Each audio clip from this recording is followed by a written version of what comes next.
चौकी के कमांडर ने अपने जवानों को विक्रम को कुछ खिलाने के लिए कहा और अपने ऑफिस में चला गया। वो जानता था कि विक्रम पूछने पर भी कुछ नहीं बताएगा। मिशन पर जाने वाले फौजी अपनी जुबान किसी के आगे नहीं खोलते। तभी उसके फोन की घंटी बजने लगी।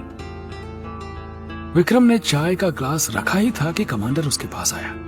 अपना सामान बांध लो। सर, वैसे भी तुमने बिना ऑर्डर्स के जंगल में जाकर आर्मी डिसिप्लिन को तोड़ा है। अब तुम्हें यहाँ से निकाल दिया जाएगा। लेकिन सर, मैं सिर्फ अपने मरे हुए साथियों का बदला लेना चाहता था। और तभी तेज आवाज के साथ हेलीकॉप्टर वहां आ पहुंचा।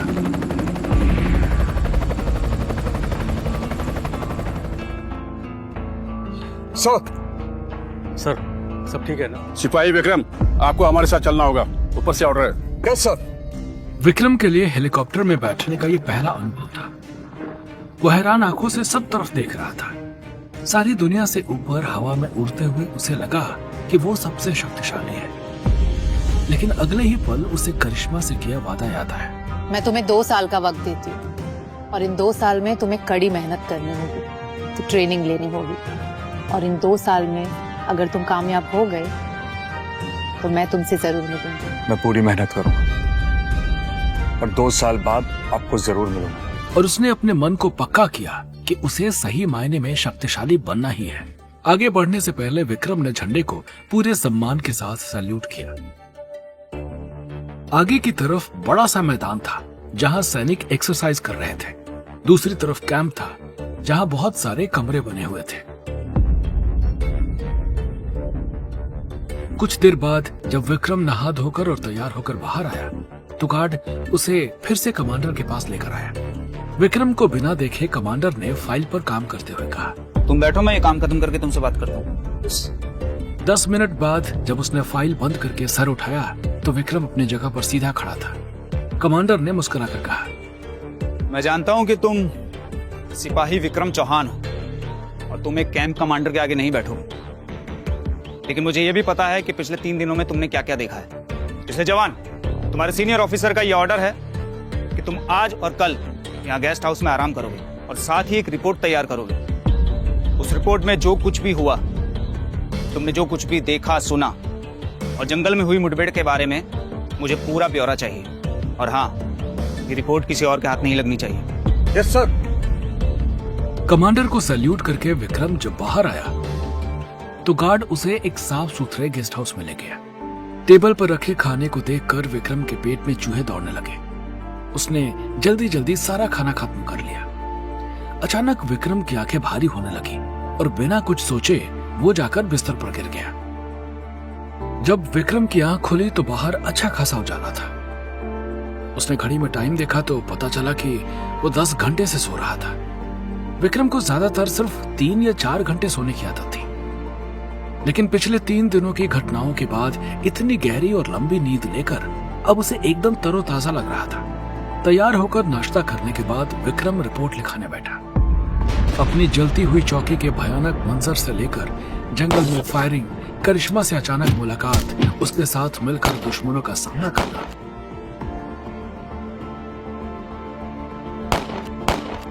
छुरी से अपने साथियों के कातिल की जान लेना, हर घटना किसी फिल्म की तरह उसकी आंखों के आगे तैरने लगी। विक्रम नहीं जानता था कि इस तरह की रिपोर्ट कैसे लिखी जाती है, इसलिए उसने अपने एक एक मिनट का हिसाब कागज पर कर दिया। लेकिन ये काम 2 घंटे में ही पूरा हो गया। रिपोर्ट को संभाल कर दराज में रखकर वो बाहर आ गया। मैदान में अभी भी सैनिकों की ट्रेनिंग चल रही थी। विक्रम को याद आया जब वो भी इसी तरह की ट्रेनिंग का हिस्सा था, लेकिन उसे अपनी ट्रेनिंग पूरी करने का मौका तक नहीं मिला था। वहाँ कुछ सिपाही अलग अलग तरह के काम कर रहे थे। विक्रम पर नजर पड़ते ही उनके चेहरों पर अजीब से भाव आ गए। रैंक तो छोटी है, फिर इसे बड़े अफसर के गेस्ट हाउस में क्यों रखा जा रहा है? अरे ये तो सिपाही है ना, बाकी सिपाहियों के साथ ट्रेनिंग के लिए क्यों नहीं भेज देते? और इसे कमरे में क्यों खाना दिया जा रहा है? ऐसा तो खास मेहमानों के लिए किया जाता है। विक्रम को उनकी बातें सुनकर एहसास हुआ कि उसे यहाँ एक आम सिपाही से कहीं बेहतर सुविधाएं मिल रही थी। कुछ ही देर में एक गार्ड विक्रम के पास आया। आपको ऑफिस में बुलाया। ऑफिस में पहुंचते ही विक्रम ने कमांडर को सैल्यूट करने के बाद बताया, सर मेरी रिपोर्ट्स रेडी हैं। रिपोर्ट को छोड़ो, अभी इनसे मिलो। यह है कर्नल विजय पठानिया।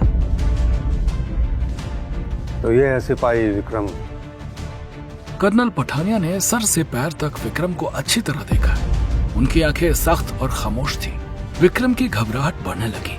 ऐसे ऑफिसर को उसके जैसे मामूली सिपाही में क्या दिलचस्पी हो सकती है? मुझे अकेले में से कुछ बात करनी है, दिखेगा कोई डिस्टर्ब ना करे। सर, मुझे तुम्हारी रिपोर्ट देखनी है। सर, थोड़ी ही देर में कर्नल पठानिया विक्रम की रिपोर्ट पढ़ रहे थे।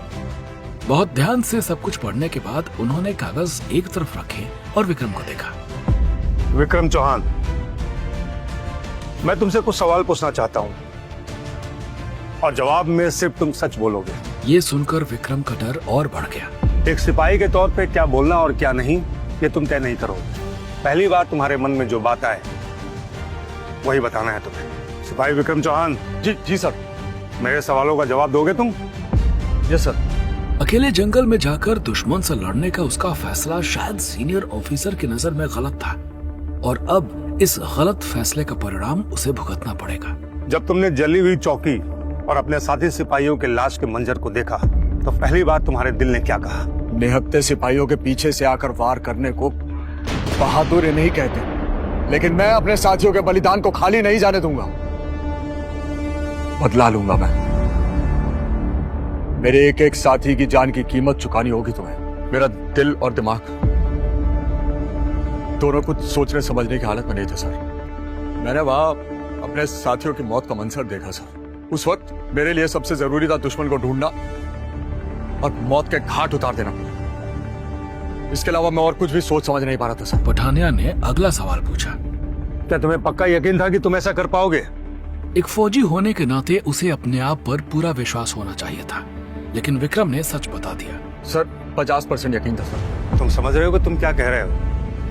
दुश्मन पे हमला बोलने से पहले अपने ऊपर 50% का भरोसा एक नया सिपाही ऐसा सोच भी नहीं सकता। विक्रम का दिल बैठ गया। सर, मैं इतनी बड़ी फौज का एक छोटा सा हिस्सा हूं सर। आपकी बात समझने जितनी क्षमता नहीं है मुझ में से। मैं जानता हूं मुझसे गलती हुई है। अपने सीनियर से परमिशन लिए बिना मैं दुश्मनों को ढूंढने के लिए गया और उन्हें ढूंढकर मार डाला। मैंने डिसिप्लिन तोड़ा है सर, इसलिए मैं सजा का हकदार हूं। और यहां मुझे इतने अच्छे गेस्ट हाउस में रखा जा रहा है सर। मुझ पर कोई भी नियम लागू नहीं, सारी सुविधाएं दी जा रही है। सर, आप इतने बड़े ऑफिसर होकर मुझसे मिलने इतनी दूर आए, मैं इसकी वजह नहीं समझ पा रहा हूं।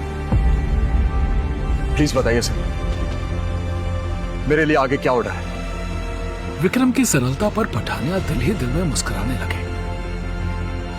अगला आदेश तुम्हें बहुत जल्दी मिल जाएगा विक्रम। इतना कहकर वो कमरे से बाहर चला गया। गार्ड ने आकर उसे बताया कि आदेश मिलने तक उसे गेस्ट हाउस में ही रहना होगा।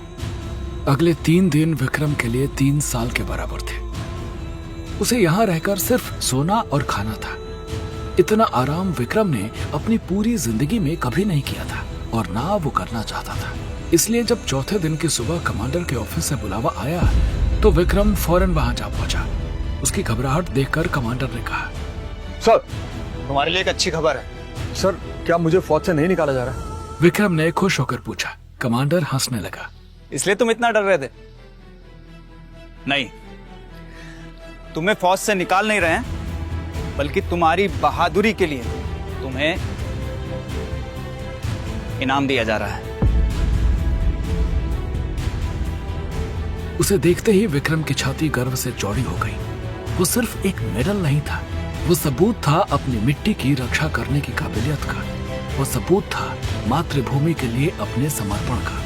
वैसे तो ये मेडल सबके सामने दिया जाता है, लेकिन इस मिशन के बारे में किसी को बता नहीं सकते। इसलिए तुम्हें भी इसके बारे में किसी से बात करने की इजाजत नहीं है।